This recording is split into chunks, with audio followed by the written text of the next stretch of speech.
Y'all, Amanda got fired yesterday. And this is what she said. This is why she said she got fired from Radio 1. A lot of y'all didn't even know she was on the radio.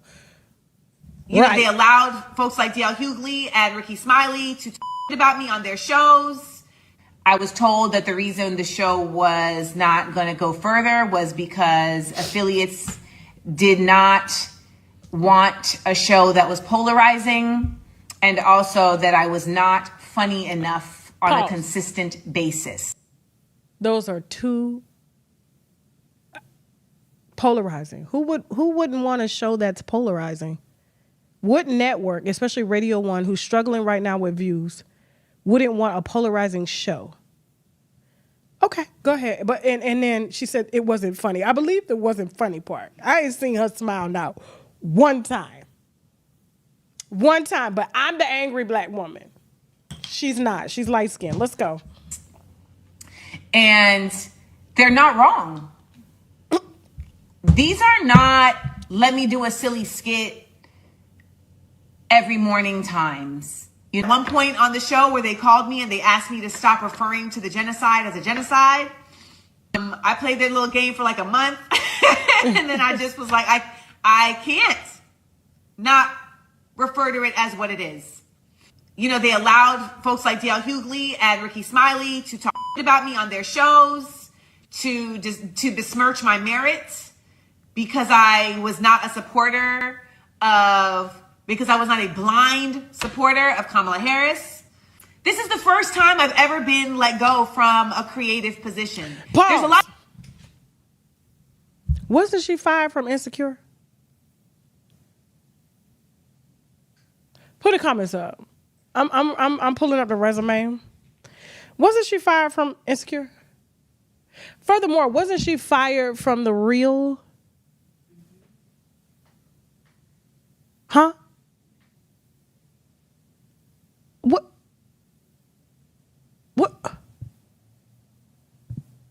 So this is the first time you've been fired from a creative position? You had a radio show. You had one job. You knew exactly why they hired you. They didn't hire you to be this political, just overly dramatic, one-sided, like, I don't know, Candace Owens. They already got that in the space. You market yourself as a comedian. And your show wasn't funny. They wanted funny in the morning. Nobody wants the 6 o'clock news early in the morning. I don't want nobody up yelling about genocide early in the morning. I just woke up. I'm glad that I'm up. To those that didn't make it, I'm praying for them. But damn, can I enjoy my morning? Let's go. Let's let her finish, child. Lies and falsehoods about me that are put out there, like, oh, Amanda Seales, she got fired from this. I've never been fired from a creative job. I got fired from not renewing the contract is what. So they may not have said you're fired, but they may have said we're not renewing your contract. So take it how you want to take it. Go. The Heartland Brewery in Times Square because I wouldn't stop wearing an afro. But I've never been fired from a creative job because I show up. And because I am really good at what I do. So I've never... What the hell was that? Jasmine, what the hell was that laugh? You're a comedian. Amanda she labels herself a comedian. And if you have to convince yourself to laugh, and that laugh was like, you ready to join the Luigi? What's his name? Go, let her play that laugh one more time. And because I am really good at what I do. How do you laugh and don't smile? What the hell was that? I'm really good at what like she was trying to what I do. Go ahead, girl, finish. So the haters is gonna love this. The haters is gonna love this.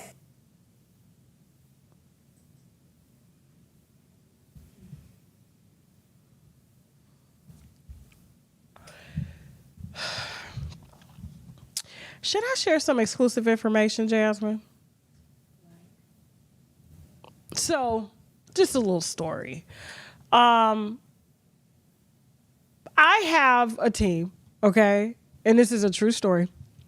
And they were at the National Association of Black Broadcasters, okay? And so this team has been wanting to leverage me on what they would call like mainstream radio, traditional radio, even though the internet is now mainstream, but, let's just call it minority radio. And so they put together a kind of a pitch deal or whatever, and they presented what we do as winos to the National Association of Black Broadcasters. And they set it up to where, one of my agents, he is a Jew, was on the panel.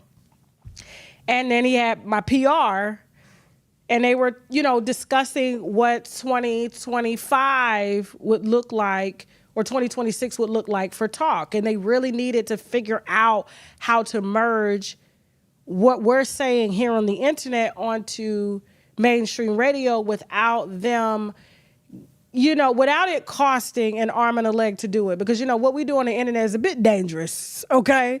We cuss, we put out things that are really explosive. It gets us lawsuits, it could get us fines, cussing, all of that stuff. But how do you bring a personality to the radio in order to try to leverage and save their radio stations that are dying? And that's why you'll see like the Breakfast Club always really summiting the internet and now hiring internet personalities in order to leverage their platforms. And I do know exclusively that they were going to cancel the Breakfast Club last year before Jess came on, but because of their numbers on YouTube is the only reason why they are here. Okay. And so they had to act fast. And yeah, they tried to lowball Jess Hilarious in the beginning, but she came back and asked for something a little higher. And so now they're able to have that conversation. But Jess is not even really pulling in her viewers like she should, and leveraging that. And so they're still kind of struggling a little bit in the space. And that's why you'll see them always using the people that we talk about on the internet to leverage it on mainstream radio. And so they're kind of trying to build a media, but it's not working. But back to this. So, my PR, they were talking about, well, who can we, bring that who has a sizable audience, who people listen to, whose audience doesn't drop off after 15 minutes or 20 minutes. It just keeps going up and going up. And, my PR at the time was like, well, what about Tasha K? And this whole room of black CEOs, just white CEOs, and the white CEOs was like, who's Tasha K? And the black CEOs was just quiet. Everybody was quiet. It was like a gasp in the air. Like, did you just really say her name, right?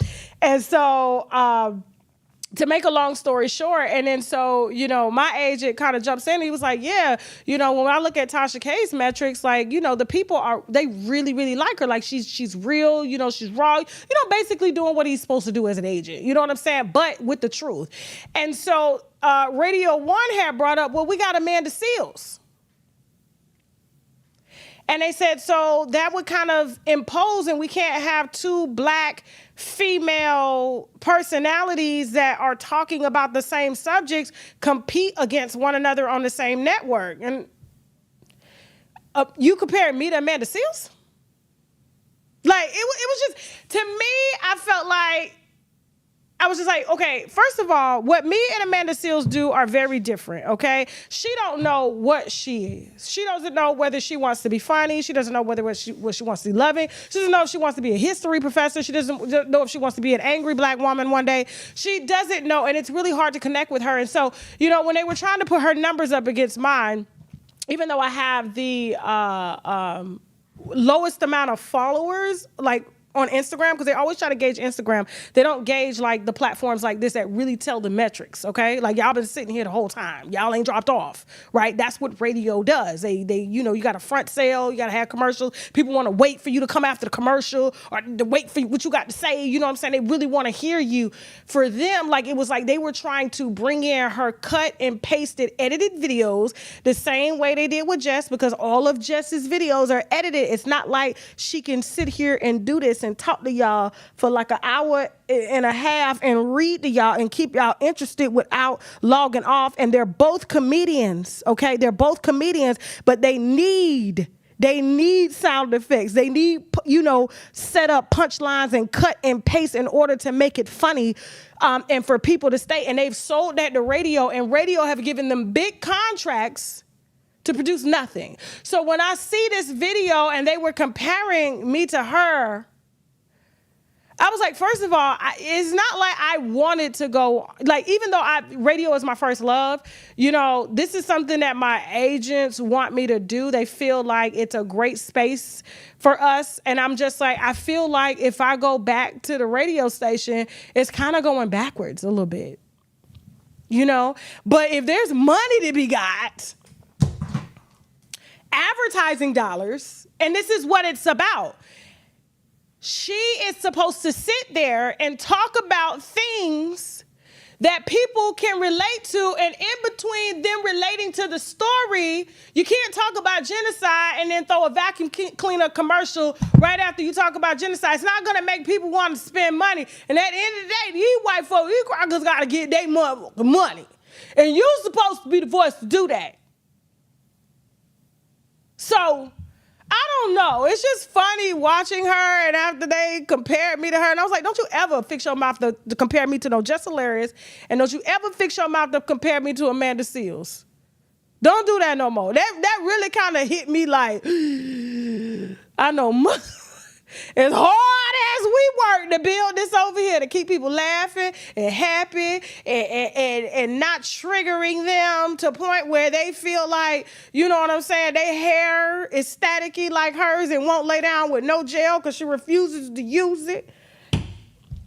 Go ahead, Amanda. Tell them one more time, baby, and then we're going to go ahead and end this show. Let them know, girl. You know, they allowed folks like D.L. Hughley and Ricky Smiley to talk about me on their shows. Pause.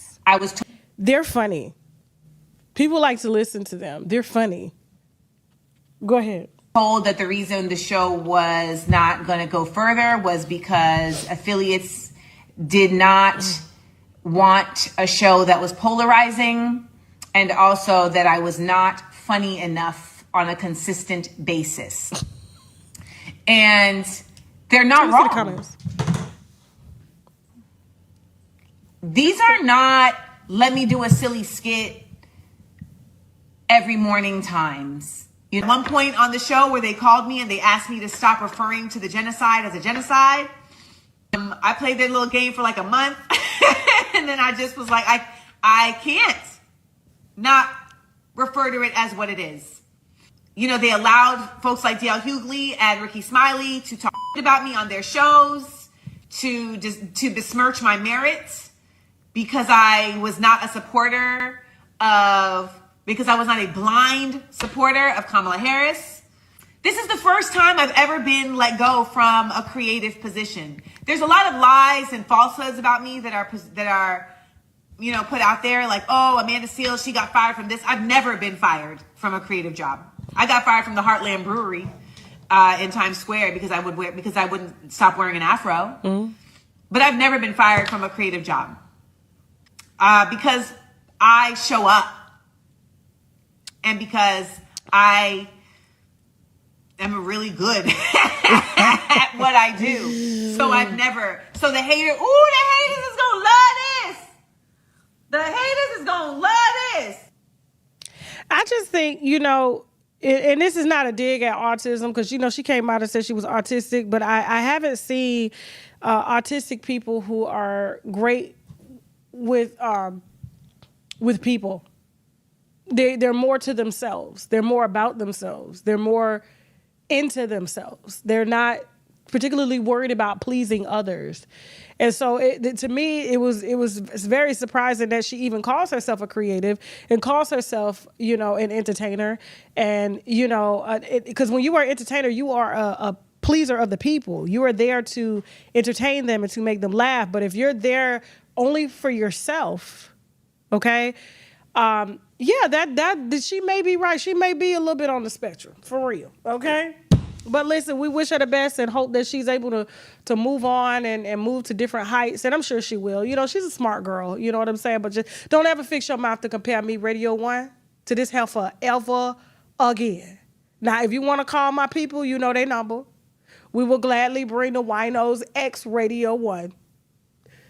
Tasha K X Radio 1 to the platform. The Winos like the radio. They said they want it. We good. And they will laugh.